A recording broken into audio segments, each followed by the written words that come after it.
Good morning, dear Sangha. Today is the 13th of December 2012, and we are in the Tangram Meditation Hall, Full Moon Meditation Hall,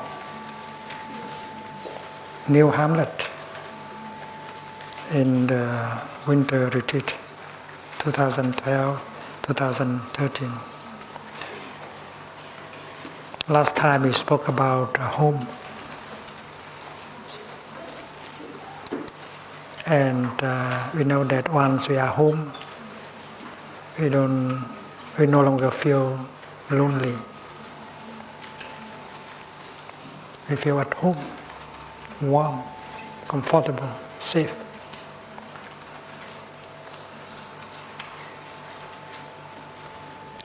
Fulfilled. So home is a place where loneliness disappears. But where is home? And the Buddha said it very clearly that home is in us, and there is an island that you have to go back to, the island of self. And this is a practice, not a theory.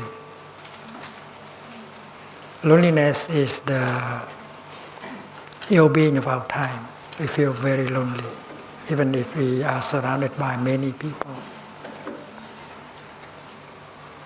We are lonely together.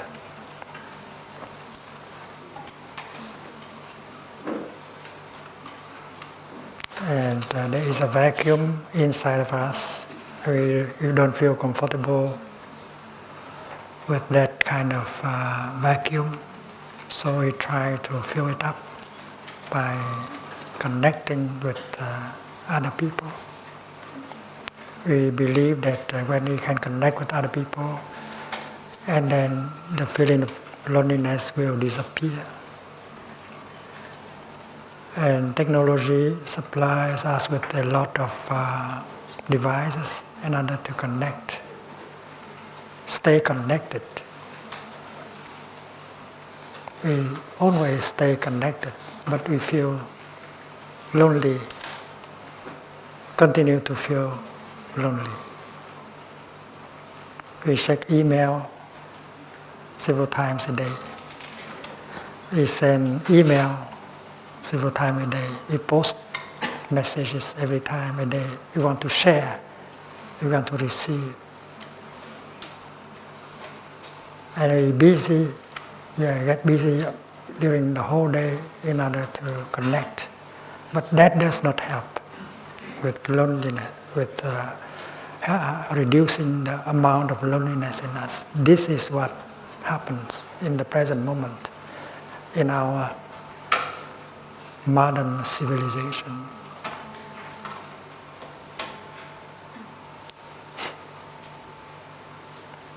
Our relationship is not good. We are not in good relationship with our partner, with our brother, with our sister, with our parents, with our society. We feel very lonely. And we have used technologies in order to try to dissipate that feeling of loneliness, but we have not succeeded.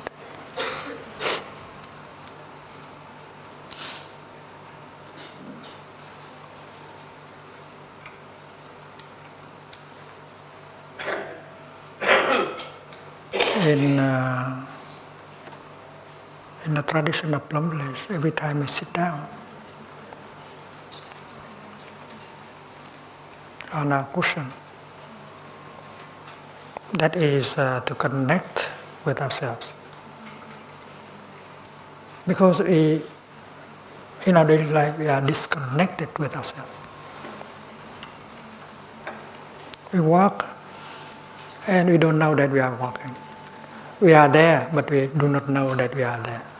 We are alive, but we do not know that we are alive. We are losing ourselves. We are not ourselves. And that is happening almost all day long. So the act of sitting down is an act of revolution.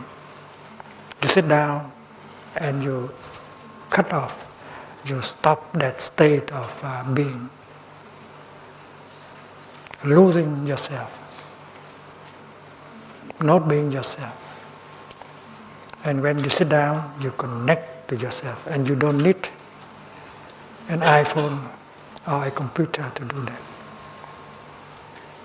You just need to sit down mindfully and breathe in mindfully. And in a few seconds, you connect with yourself. You know what is going on. What is going on in your body. What is going on in your feelings, in your emotions. What is going on in your perceptions, and so on. You are already home, and to take care of home. You have left home for a long time, and home has become a mess.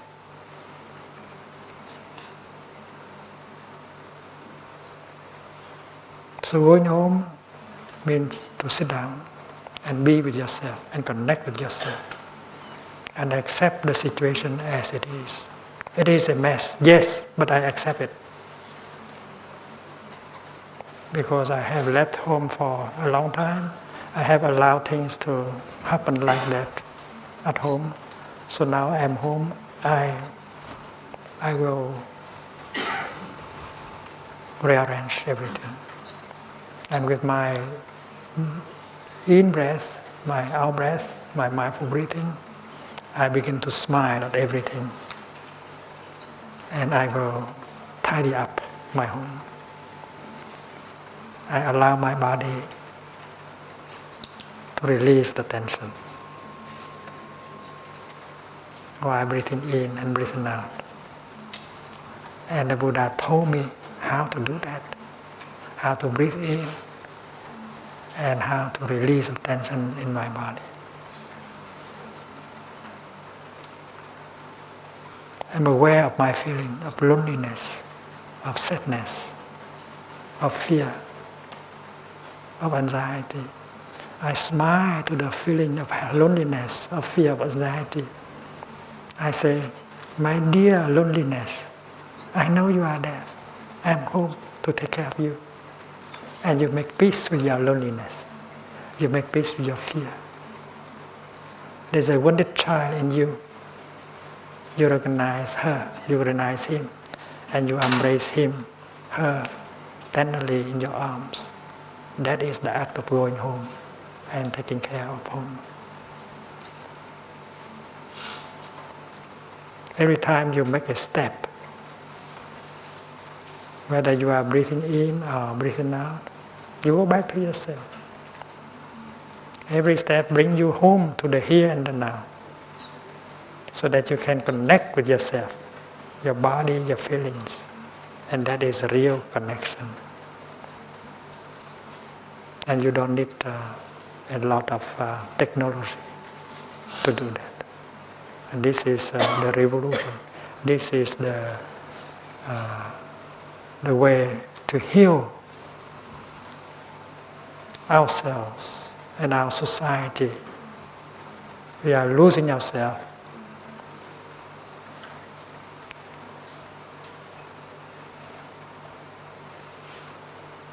We are lost. We have to find ourselves again. We have to go on. And Christmas is a time when we have to practice going home.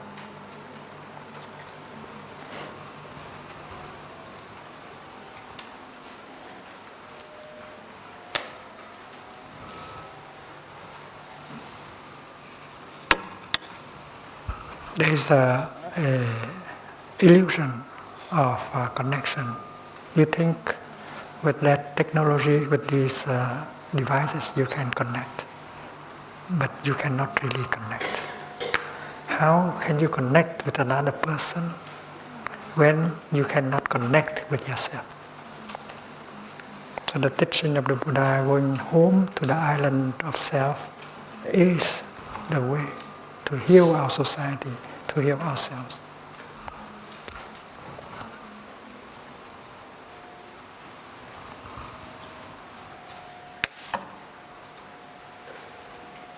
So with the act of breathing in, you go inside. The way out is in.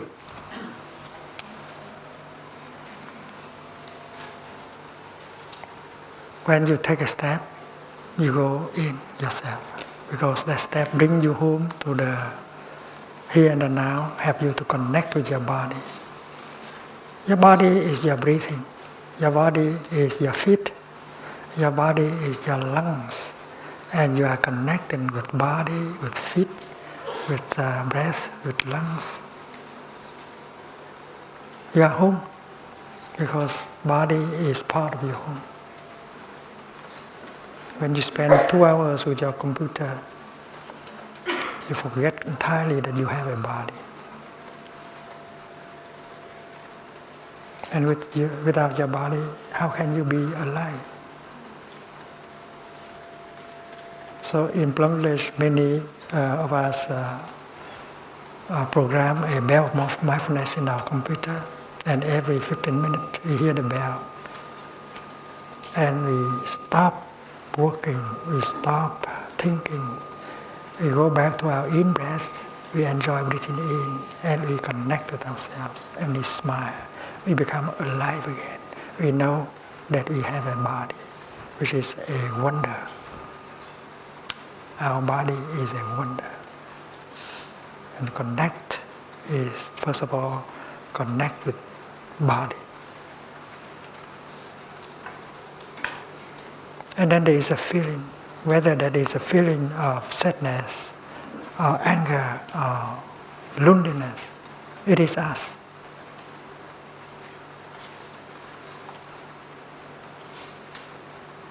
We connect with our in-breath and out-breath. And then with that mindful in-breath, we connect with our feelings. We smile to our feeling. We say, don't worry, I'm home, I'll take care of you. And you embrace your feeling with tenderness, whether it is fear or anger or loneliness. And warm up ourselves with that kind of practice. This is an act of going home truly, and you don't need a technological device to do so.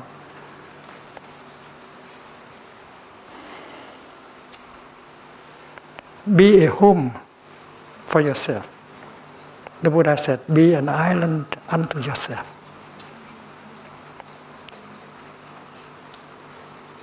Atta Dipa Sarana, taking care, taking refuge in the island of self. That is the practice recommended by the Buddha. So when you walk from the parking lot to your office, why don't you go home with every step? Why do you continue to think, to worry, to suffer? Every step can bring you home. You walk like a Buddha, you walk like a free person. And that is possible. You recover yourself, you connect with yourself with every step. And freedom is possible. And you are recuperating yourself. You are not losing yourself anymore. You connect with your body, you connect with your feeling with every step. And every step brings you freedom.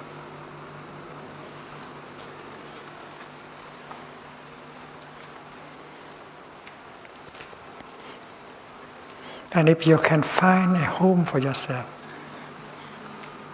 you can help your partner to to find his or her.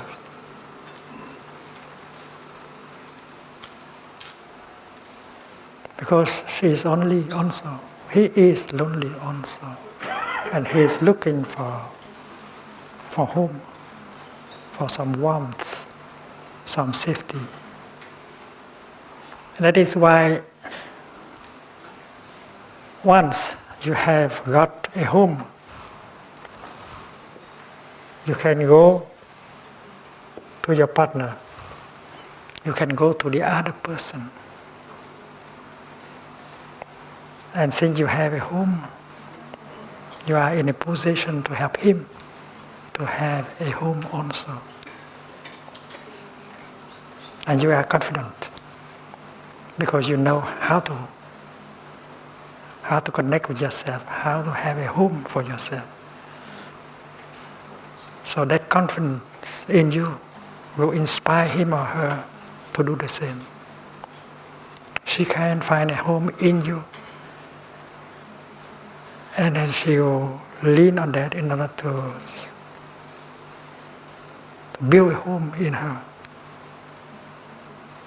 But before you can go to him, to her, to help, you have to help yourself. You have to connect with yourself. And then when you have been able to connect with yourself, and then the next step is possible, will be successful to connect with the other person. And without the first step, the second step is not possible.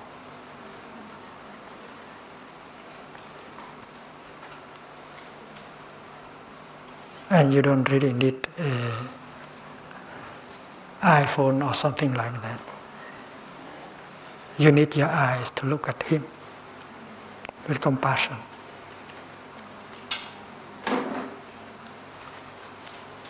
Even if she is not in the same town, you can connect with him, with her easily. Because you are already yourself, you are already home. And whatever you say, whatever you think, will help her, will help him to recover herself. And then when she is able to go back to herself, and your relationship become a real relationship. Because both of you have home. And that's why when you come together, you find home in each other at the same time as in each of you. And this is a collective home for both of you.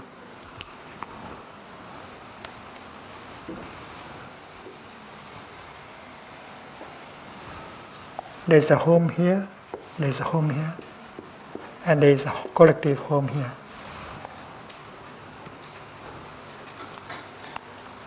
And it is the base of everything. If you want to help society, if you want to help community, if you want to help your country, and then you have to base on this. And when you have a true home, you have happiness, you have safety, you have fulfillment, and then you are in condition to go to the other. Whether they are an individual or they are a society, a group of people. So this is the way prescribed by the Buddha. Everything has to begin with yourself. And the teaching, the practice is very clear. Every breath, every step, every sitting, every act, like drinking, cleaning, if done in mindfulness, help you to go home and to enjoy the wonders of life around you and in you. Your body is a wonder.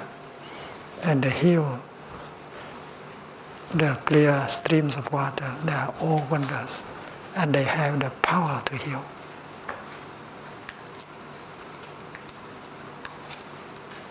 And Brother Pháp Dung is summary is trying to put these ideas into a little page and send to our friends so that they can practice during the Christmas season.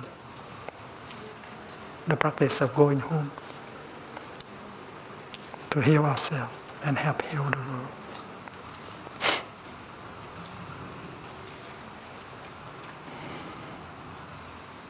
Now we have to go back to the sutra.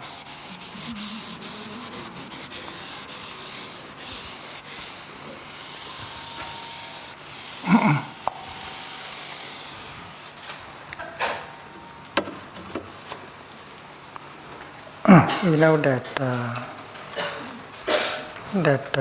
Han formation, samskara,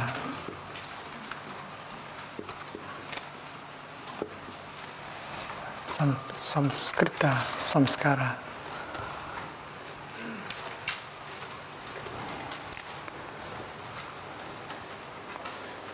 Formation is a Buddhist term, a technical term to designate everything, like a flower, a marker, a book, a person, a tree. Everything is a formation.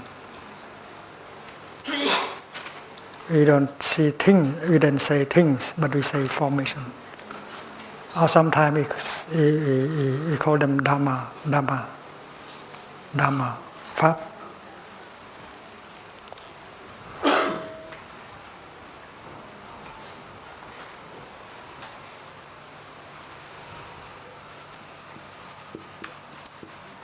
Entities, essences.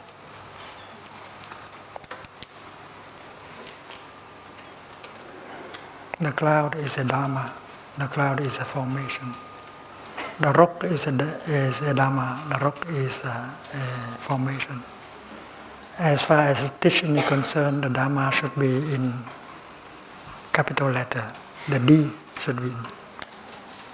I take refuge in the Dharma. But Dharma here means things, formations. And the word formation is a good word because everything is have to lean on other things in order to be formed. Formation is called composed things. Composited things.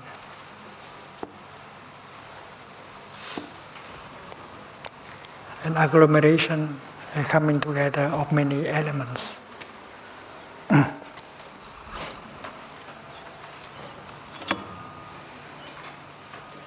But there are many ways of looking at things. Those who do not have insight, they call it regular people. Regular people who do not people, farmful, ordinary people, they see formations as having their own nature, solid, permanent, as self, as essences.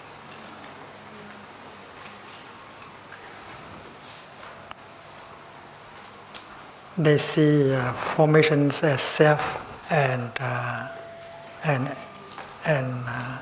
essence, Atma and Dharma. And they see that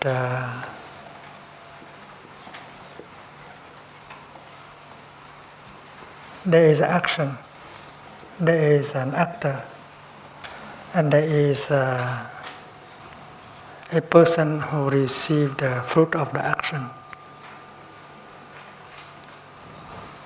There is the actor And there is someone who receives the fruit of his action. Tác giả thọ giá. And ordinary people, the people who have not got the insight, they believe in formations as separated entities, permanent, having self, and they believe that there are owners of the body, of the mind. There is an actor that acts, and there is a feeler, a receptor, a receiver of the fruit of action, of his action. And also, looking at formations like that, they see things in terms of being and non-being.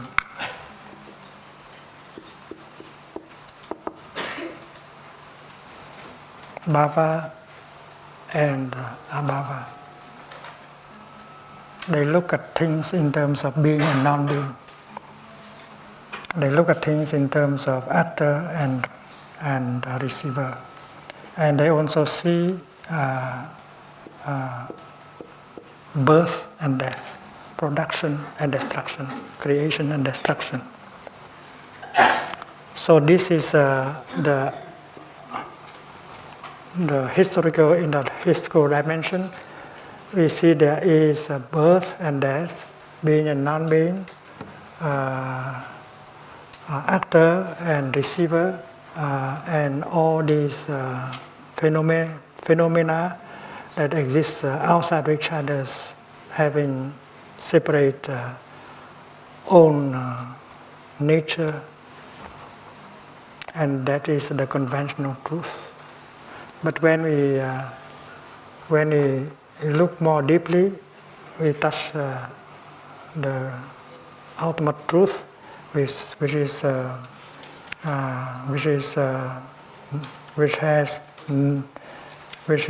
the nature of no birth and no death.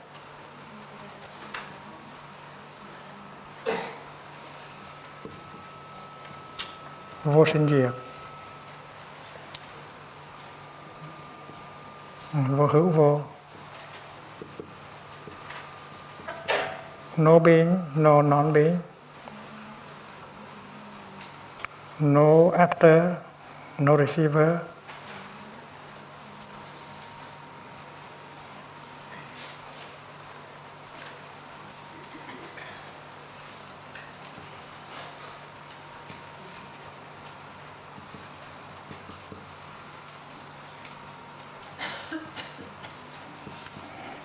And finally, no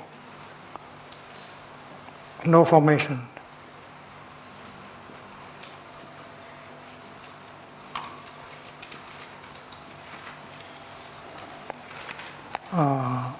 Empty formation.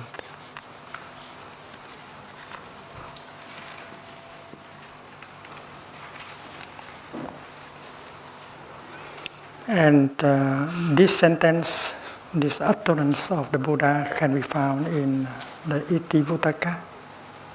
Itivuttaka is như thiện ngữ. Như thiện ngữ.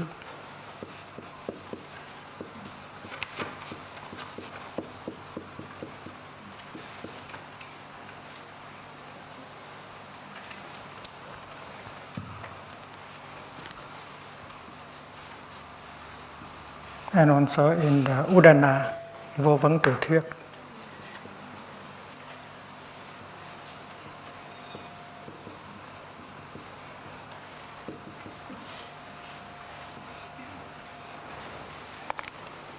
And the sentence is like this: bhikkhu, monks. There is the born, the becoming, the doing, and the formation. But there is also the no, not born, not becoming, not acting, and not formation. If there was no, if this not born, not becoming, not non-acting, not no formation is not there, and there will be no escape for what is born, for what is becoming, from what is acting, and from what is compositing. That sentence is an utterance of the Buddha, and that can be found in both scriptures, Itivuttaka and Udana. And in the Chinese scripture, we find it again in the Dhammapada, Chinese Dhammapada.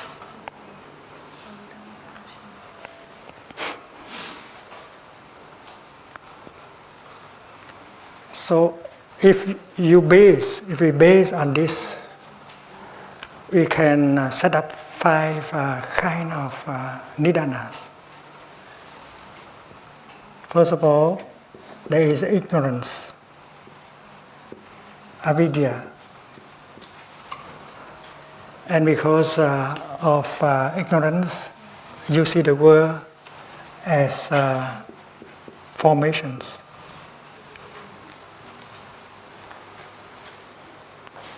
Formations as self and essence. Self and essence.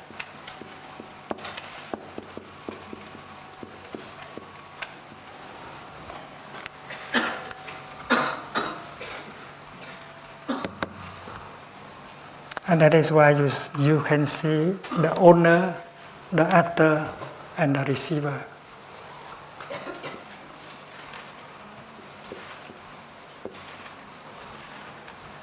Self. And as you see a permanent self, a separate self, you see that he can be there or he cannot be there, she can be there or she cannot be there. And you have the notion of being and non-being.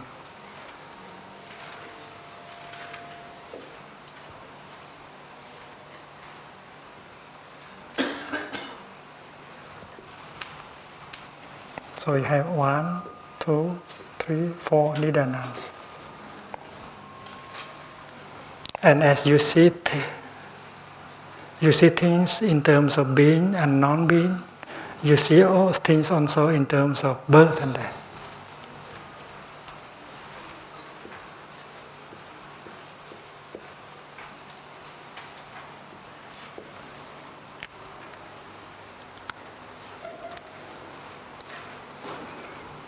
Clear enough, simple enough. And you get a set of 5 nidanas that are very harmonious. If there is no ignorance, and then you look at the world not in terms of self and separated essences.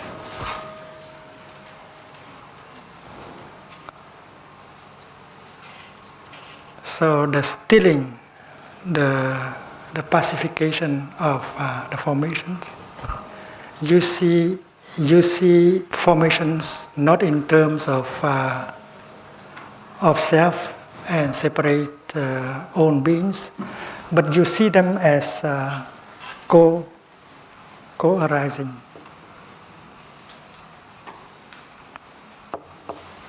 Or co-being. Interbeing, inter-arising.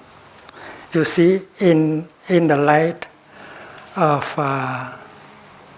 co-arising. With ignorance, you see them as self and separated essence. But with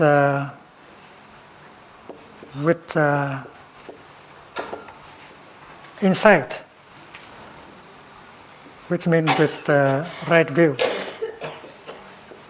With right view, we see formations as leaning on each other in order to manifest. Sometimes we call it y tha khởi.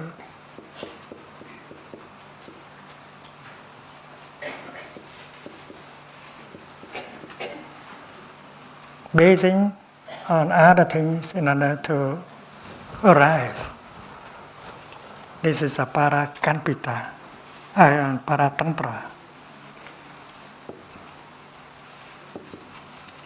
Y tha khởi. So with ignorance, you see formations as self and essence. But with insight, with right view, you see them as co-arising entities. And then if you see them as co-arising entities, you don't see them as in terms of actor and receiver anymore.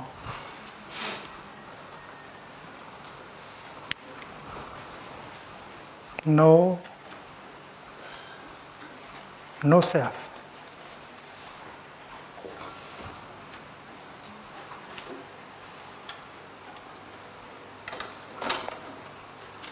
No self.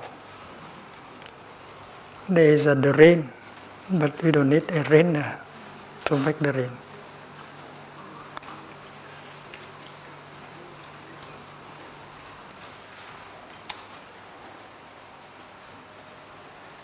And then when you see there are self, and then you see them in terms of being and non-being. But when you have seen no self, and then you transcend also the notion of being and non-being.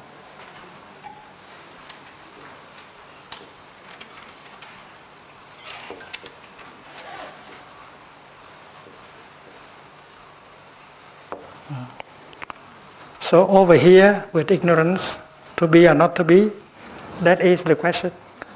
But over here, to be or not to be, is no longer the question. Because you see the world not in terms of being and non-being anymore. And this is the teaching of the Kaccayana Sutra. The Kaccayana Sutra, Kajingying Sutra, say very clearly, right view is the view that transcends the notion of being and non-being.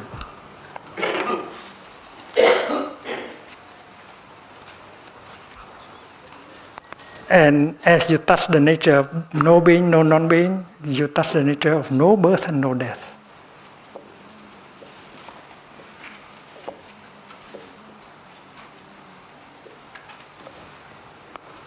And when you see the nature of no birth and no death, there is no longer any samsara. No samsara to get out. Here you think there is samsara. Luân hồi.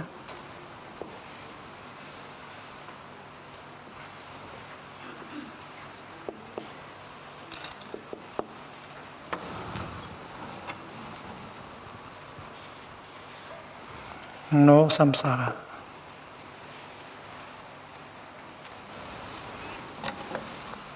So samsara is a notion and not a reality. But because you are caught by avidya, ignorance, tà kiến,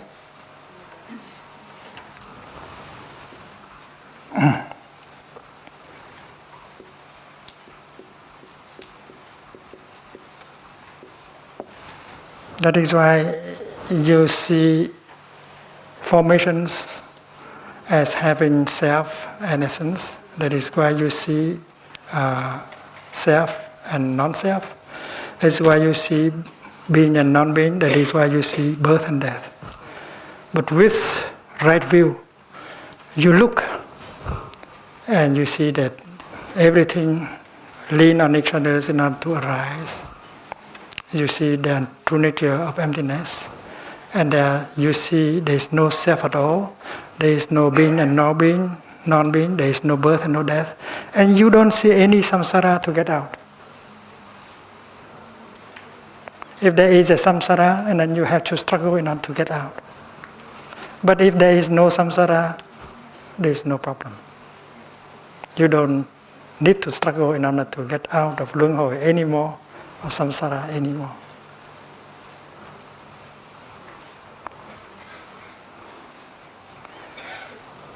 And no samsara is nirvana.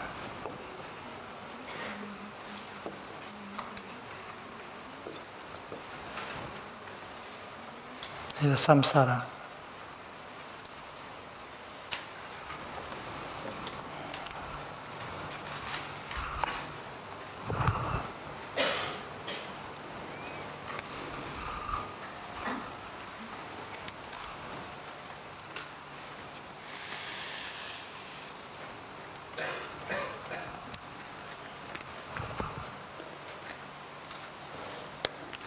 So with wrong view,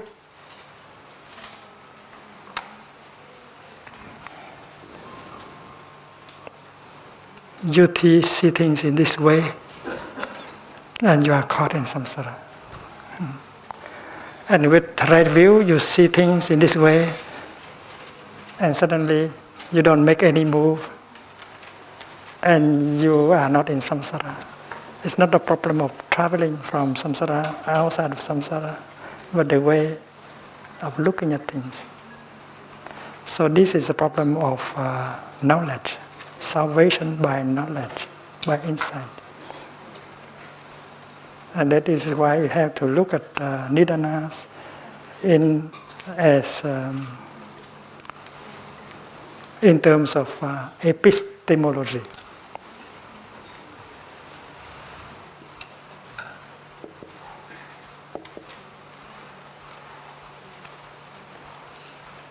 Nhận thức luận.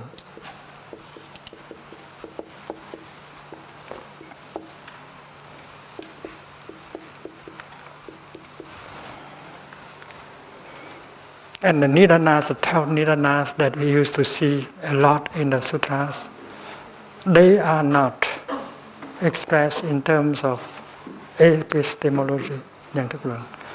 The aim is to explain samsara.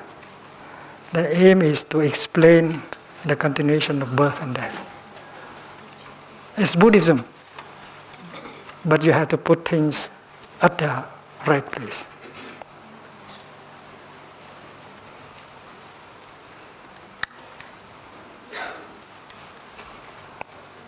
Can we erase and continue? Yes?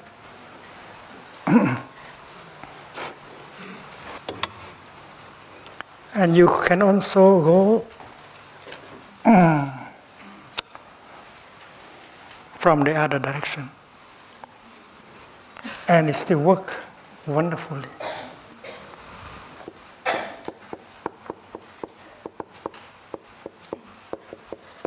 You begin from here. Because of ignorance,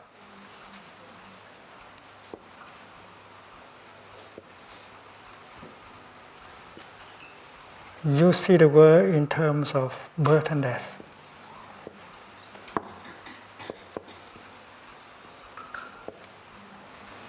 In fact, birth and death are only notions. When you look at a cloud, you see that a cloud cannot die, cannot disappear altogether. A cloud can only become snow or rain. So a cloud cannot really die. And a cloud is not born from nothing. A cloud is a continuation of the water vapor, of the water of the ocean and so on. So when you look on the surface, you see the cloud as having birth and death. But when you look deeply, you see the nature of no birth and no death of the cloud. So because of ignorance, you see birth and death. And because you see birth and death, you see being and non-being.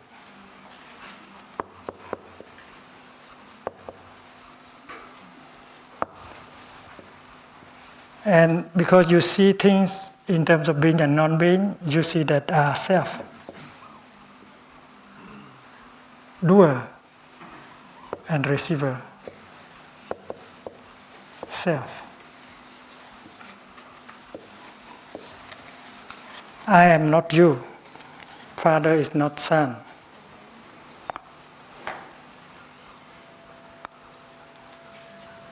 Israelis are not Palestinians.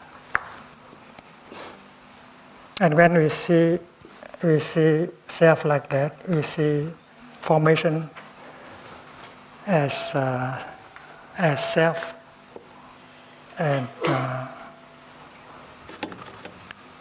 we see things as permanent formations, as self and essences outside of each other, having their own true nature. And this world you live in, having birth and death, having being and non-being, having self, having permanent entities, they are a construction of your mind. And you suffer, and you go up and down, you suffer because of these notions. And that is why you suffer samsara. Samsara.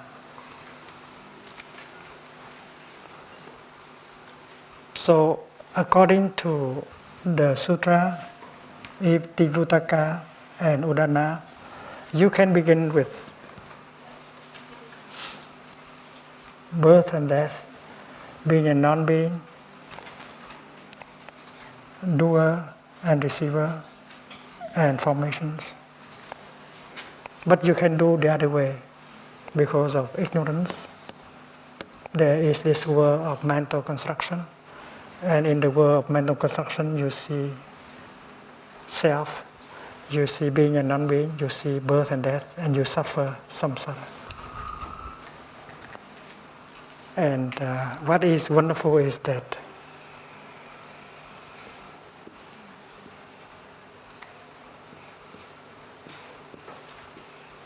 the six nidanas, they engender each other, not only in a linear way, but also like this. Because of ignorance, you see birth and death. And as you see things in terms of birth and death, your ignorance becomes stronger. So this, the first and the second. And the second with the third, and the third with the second. And we go like this. And the first not only produce the second, but the first also produce the third. And the third produce the first.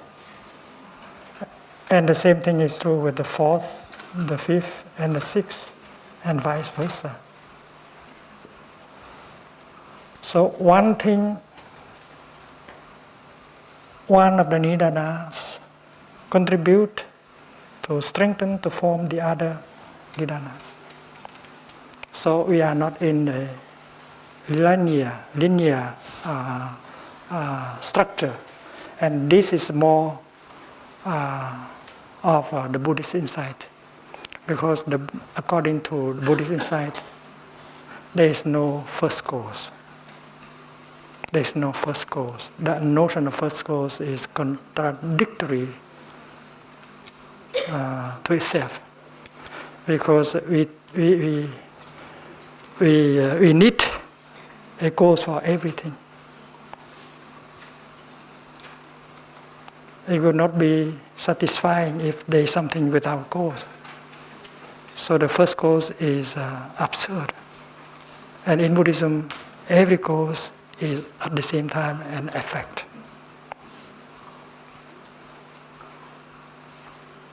like the cloud is a continuation of the vapor.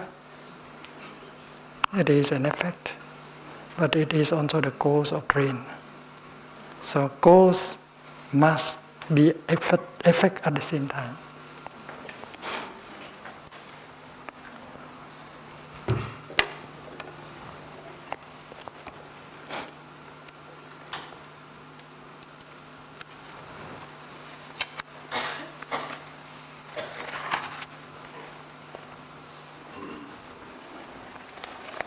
So now let us go to the 12 Nidanas as it is presented in many sutras. Ignorance,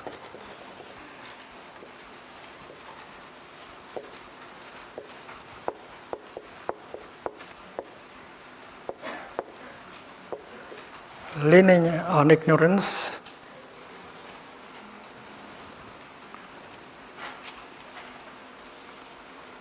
there are formations.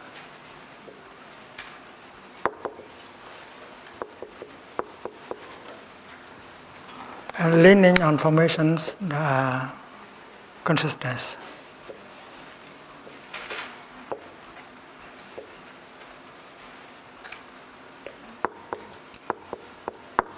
Leaning on consciousness, there is name and form.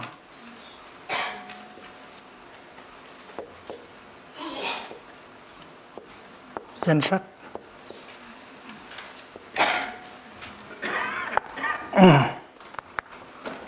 Basing on name and form, we have the 6 organs.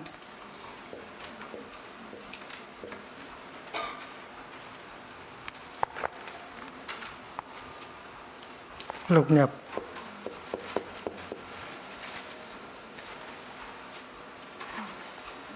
And because of the organs, sense organs, we have the contact, the touch, suk,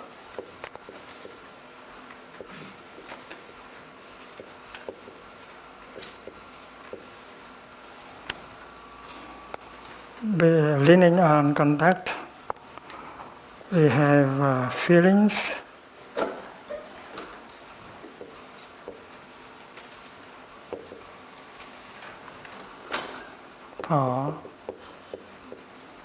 and leaning on feelings, we have craving,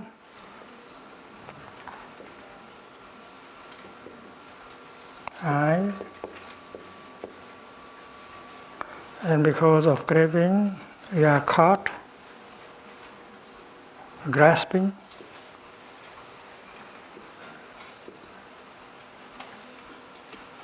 to, and because of grasping, we have being, becoming, and because of being, we have to suffer birth again, and because we suffer of birth, we have to suffer also of old age and death.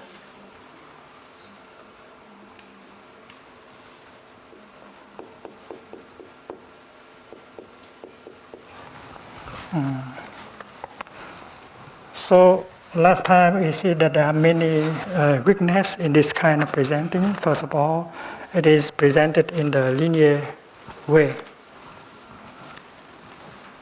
And it gave the impression that ignorance is the first cause.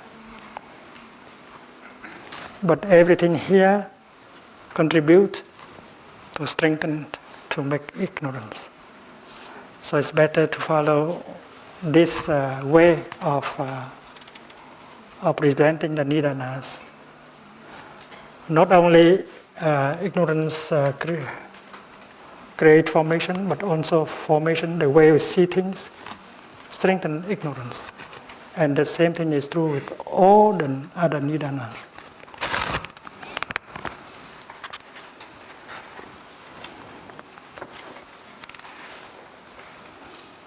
So the linear structure is not the best. And we know that In the light of independent co-arising, the notion of only cause is not acceptable. The notion of first cause is not acceptable. Because when we observe things, we don't see anything as the first cause. Because everything is also an effect of everything else. So if we demand there is a first cause, it's not consistent. It goes against our logic, our reason. And then if there is a first cause, there is an only cause, which is also an error. Because when we observe things, we never see one cause can bring an effect. There is a multitude of causes in order for something to manifest. So both the notion of first cause and only cause should be removed. And presenting the 12 nidanas in a linear way can bring about that kind of misunderstanding.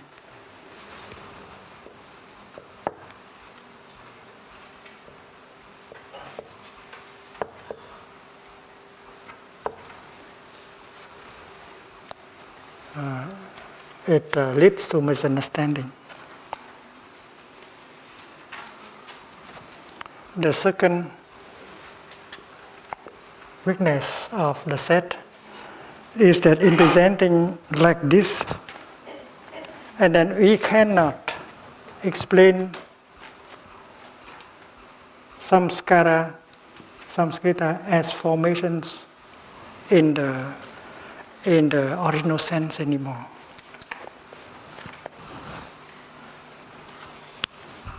In the other set, we know that from ignorance, we see the world as formation. And formations are the phenomenal world. There are physical formations like a tree, like a rock. There are mental formations like our anger, our fear. And there is a physiological formation, it's like body. And everything is a formation. And because of ignorance, we see formations as separated entities. And this is very logical. And here you have to explain formation here is samskara here is not formation. Samskara here is some kind of impulses, some kind of karma. And many teachers describe these karmas in terms of mind, the action of the mind, the action of the body, and the action of the speech. But how can it be possible to have that kind of karma formation when mind and body and six organs are only appear here, down here?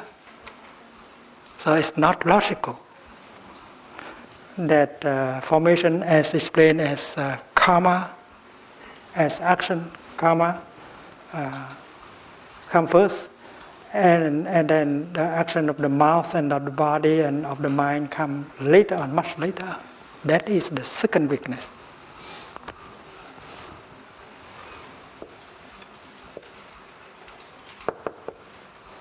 Not as formation.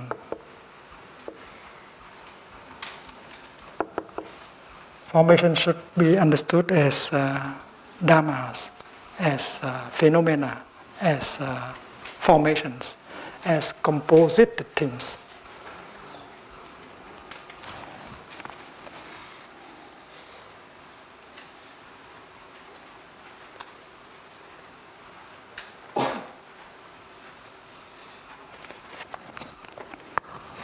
And if we understand formations as phenomena, and then they include already the 5 skandhas. Because consciousness is one of the 5 skandhas. Organs, name and forms, also the body.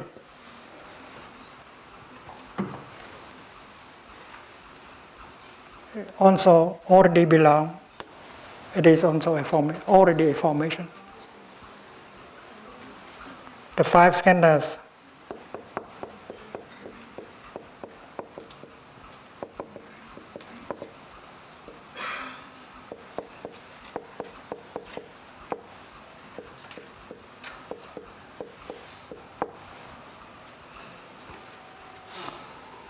the formations, the 5 skandhas are form, feelings, perceptions, mental formation, and consciousness. And formations here include mental formation.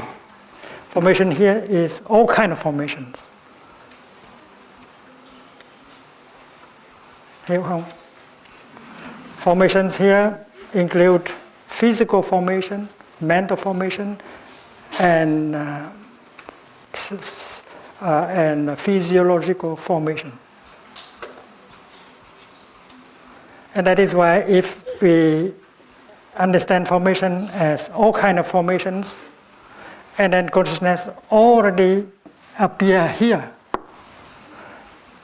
and feeling already appear here,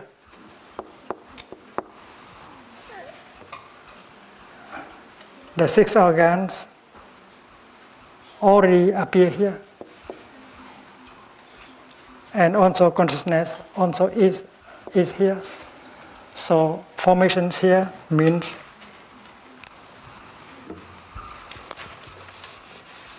the 5 skandhas. The 5 skandhas. But the 5 skandhas look with ignorance. It is the 5 ngũ thú uẩn.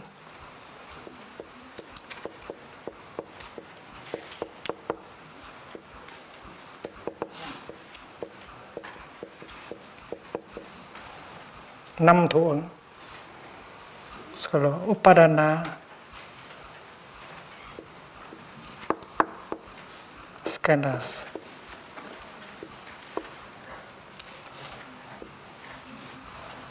If we have a right view, we don't see them as Upadana skandha, but we see them as skandhas in the light of interbeing, co-arising. But because there is ignorance, we see the 5 skandhas as self and separate.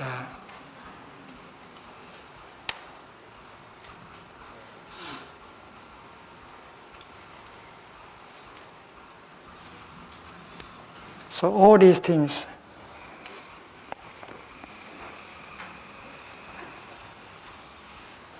the 3rd, the 4th, the 5th, the 6th, the 7th are already included and in the 5 skandhas in the formations.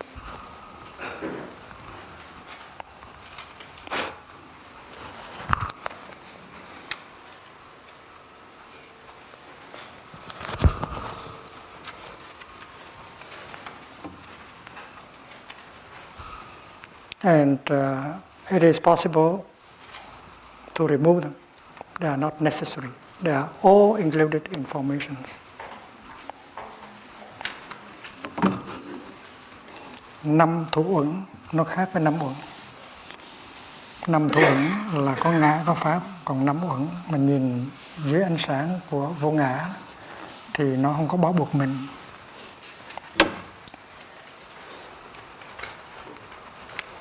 And then the third weakness is that the feelings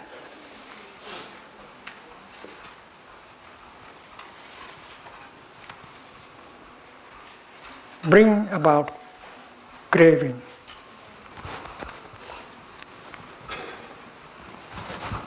Because the feelings may bring the opposite. Because when we speak of feelings, we speak of three kinds of feelings: pleasant feeling, unpleasant feeling, and neutral feelings. And to produce, to describe feeling only as pleasant feeling is not correct. In fact, unpleasant feeling, painful feeling is more numerous than pleasant feelings. So it is wrong to describe feeling as only pleasant feeling. And here, the seven nidana describe feelings as a pleasant feeling. Laptop.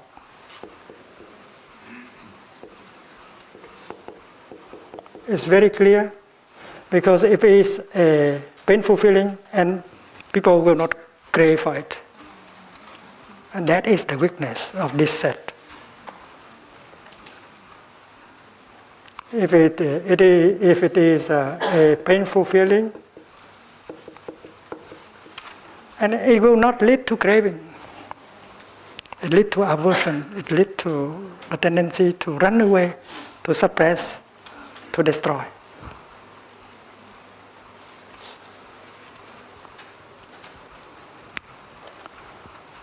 Feeling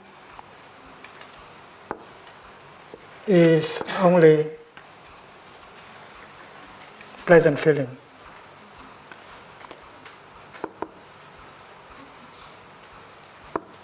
That is a mistake.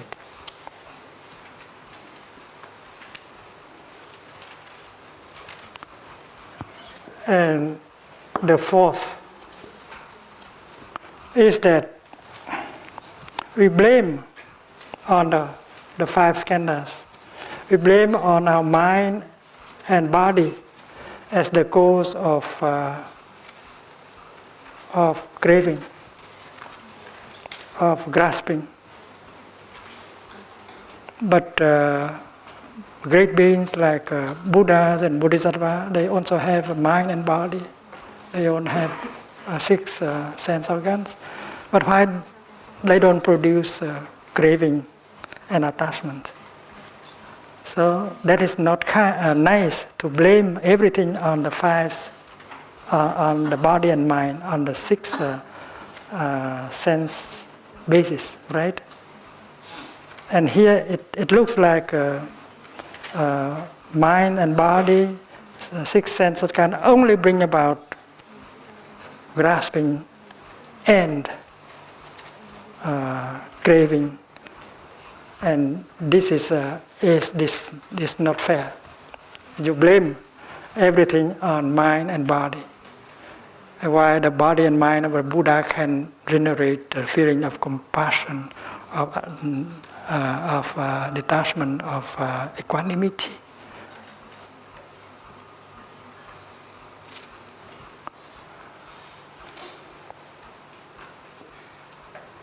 Mind, body, leading to suffering, attachment and suffering.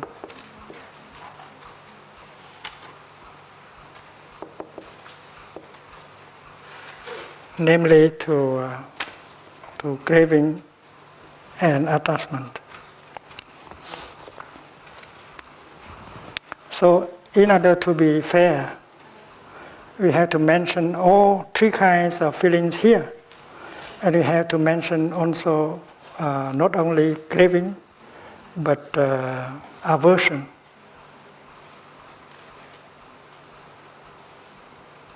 Hating. This is hating. Because when there is a nice feeling, you like it, But when there is a painful feeling, you hate it. So it's not true to say that the feelings only give birth to craving.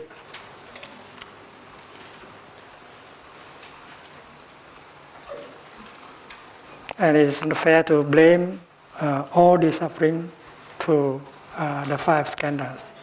If the 5 skandhas are not are free, and then they will not produce these things like this. They produce these things only when they are attached. They are subject to attachment.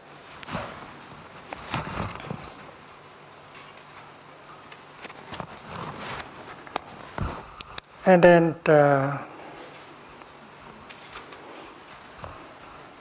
as far as grass, the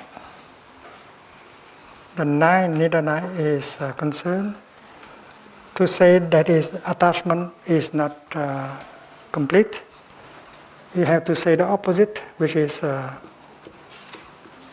sa, to release. Because when we recognize something as producing suffering, we are capable of letting go.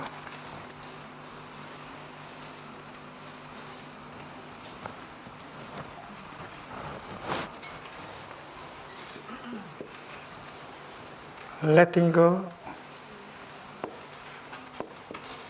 should go with grasping, as a couple, as a pair of opposite. It's like a craving and hating. It should come as an opposite. Like birth should go with death, being should go with non-being, and so on.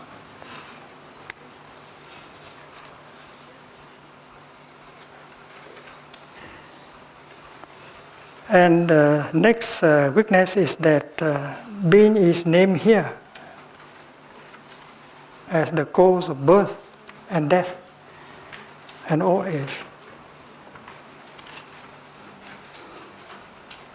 And this is the most serious shortcoming. We blame everything on being.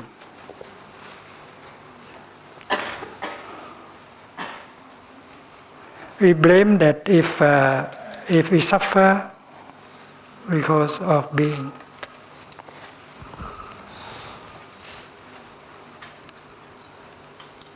It means that we should aspire to something else rather than being, and that is non-being. But we know that the purpose of the practice is not to attain non-being. So this gives a very serious misunderstanding that the aim of the Buddhist practice is to die forever, to obtain non-being. And because they omit the opposite, they should mention also being and non-being. If I have to forget mention the opposite, craving and hating, grasping and releasing, being and non-being. What we should get out of is the notion of being and non-being. What we should attain is not just being, and that is the whole difference. It leads to many misunderstandings. And many Western scholars, when they find this kind of text, they arrive with the conclusion that the Buddhist aims is to erase being. And they want to die forever. They don't want to be reborn anymore.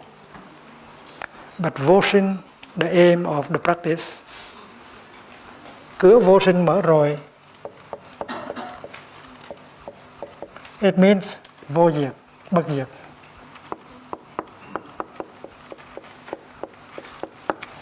at the same time.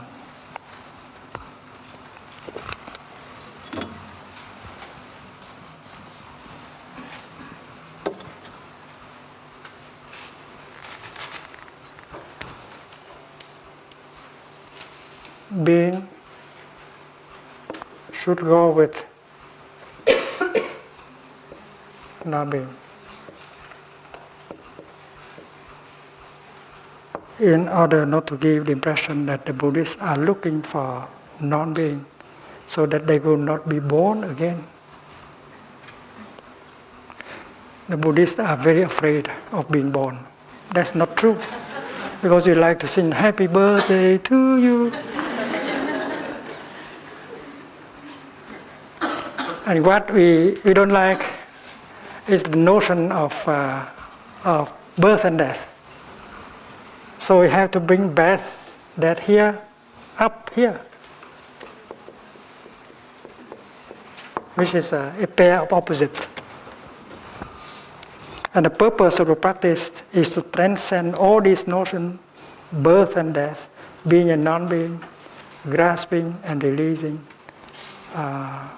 craving and hating, because we have seen the truth, and that is why things cannot pull ourselves away anymore. We have our freedom from all of this.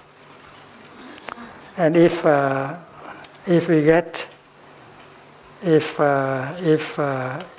we don't see birth and death, being and non-being, and then there will be no age, no death, no birth, no suffering, no samsara.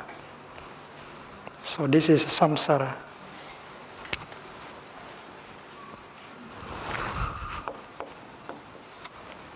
So if we bring that up here, and then we can make the 12 as samsara.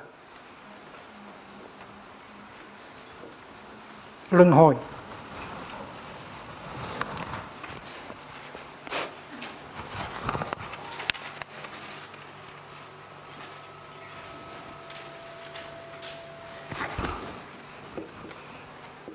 Birth should go with death.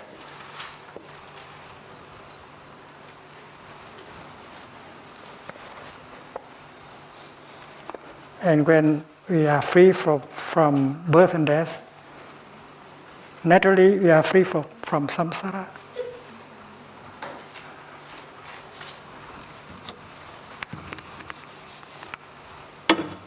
So the 12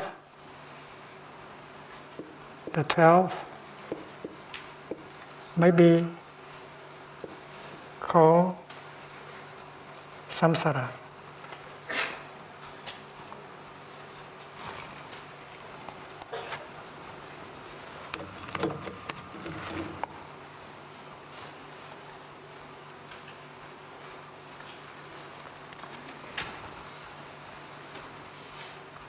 So the 9 weakness of the set is to give the impression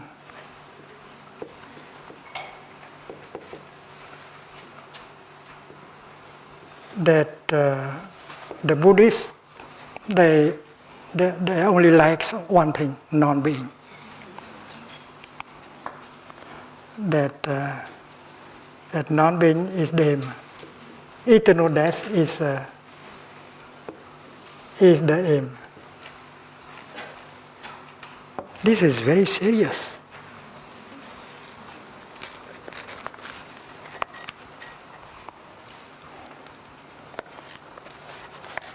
There are already 5 or 6 Western scholars on Buddhism who have arrived at this conclusion, that Nirvana is only eternal death.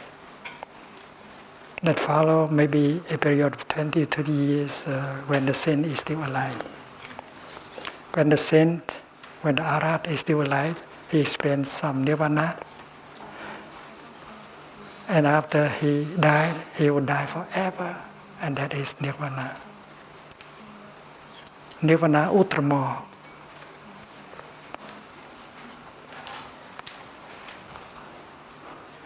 And we find out that this set of niranas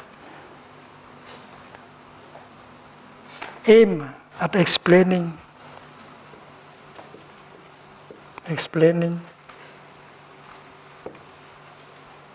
samsara, the mechanism of birth and of reincarnation, rather than to help us connect with the ultimate. The conventional, we look deeply in such a way that we can connect with the ultimate. And the teaching and practice leading us to the ultimate dimension should be able to help and not to stand on the way.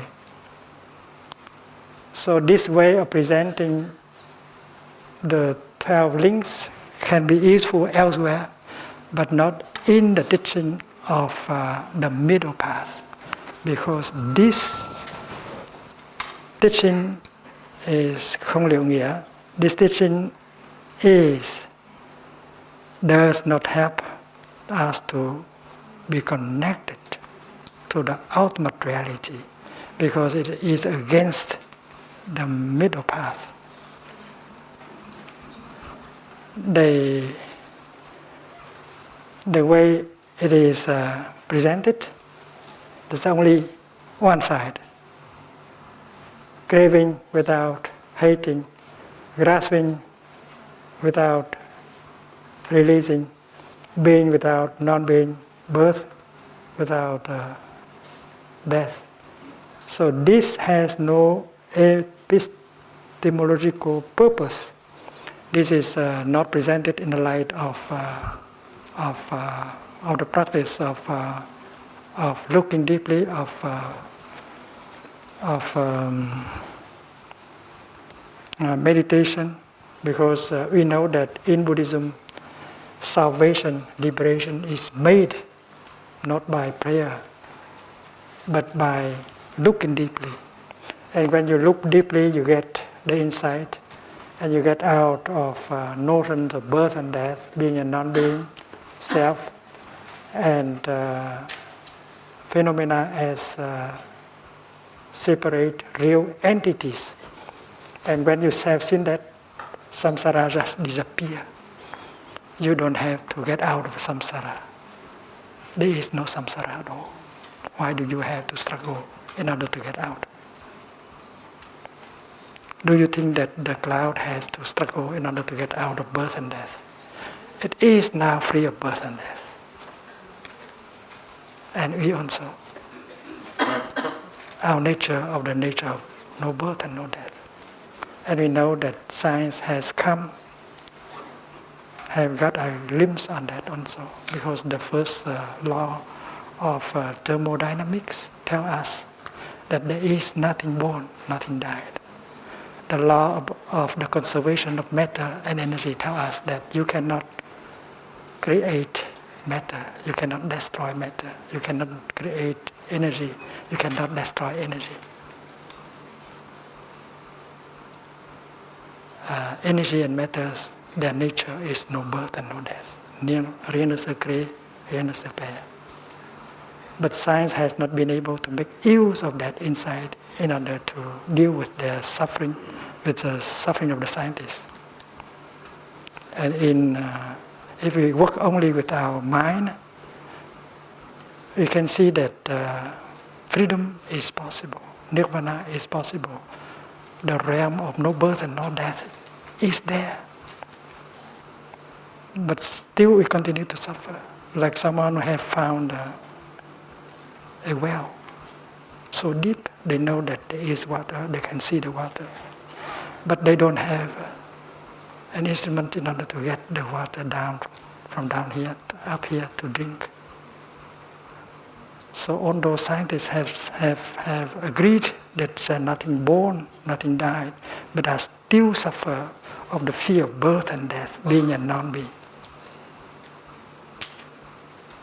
And that is why it's not a problem of concepts, intellectualizing, the problem of meditation. Live in such a way that the wisdom, the insight become a part of our daily life. When you look at things like a cloud, like our partner, we have to see the nature of no birth and no death, no being and no non-being. And if you continue like that, we will be free from fear, from discrimination, from anger, and so on. And that freedom from fear, anger, and discrimination, it is nirvana. It is possible. The 5 mindfulness trainings are a very concrete expression of the path. The fourth noble truth, reflecting the insight of interbeing, the insight of no birth and no death. And if we really try to live according to the 5 trainings, we can experience freedom and nirvana every moment. It's like when we step on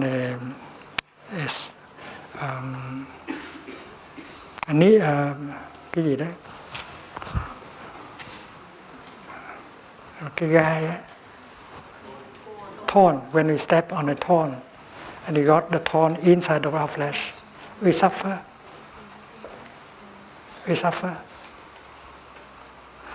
And we think that there will be no peace unless we take it out. And when we are able to take the thorn out, we feel wonderful. That is freedom. That is nirvana. So every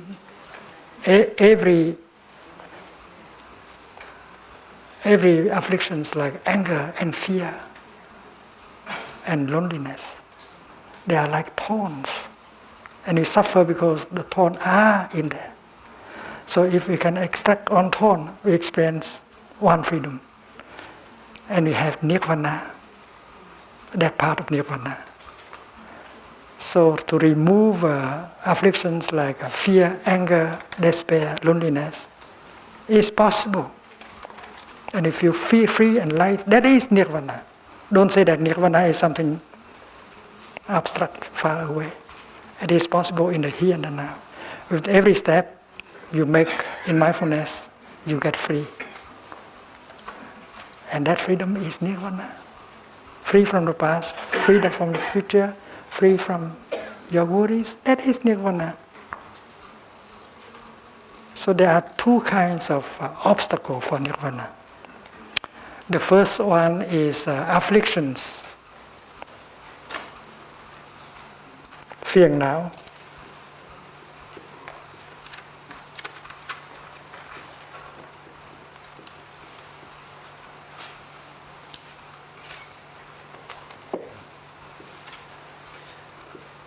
And the second one is a sati.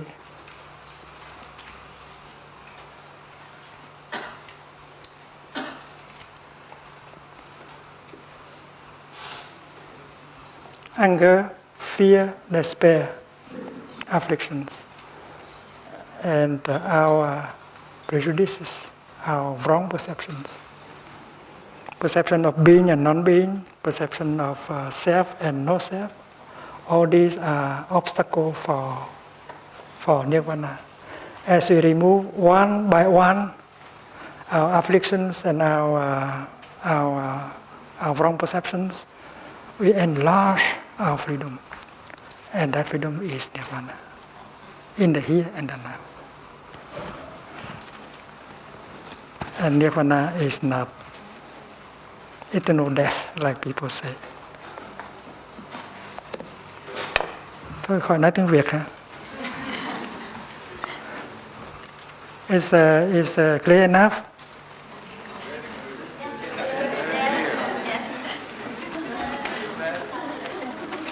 Good.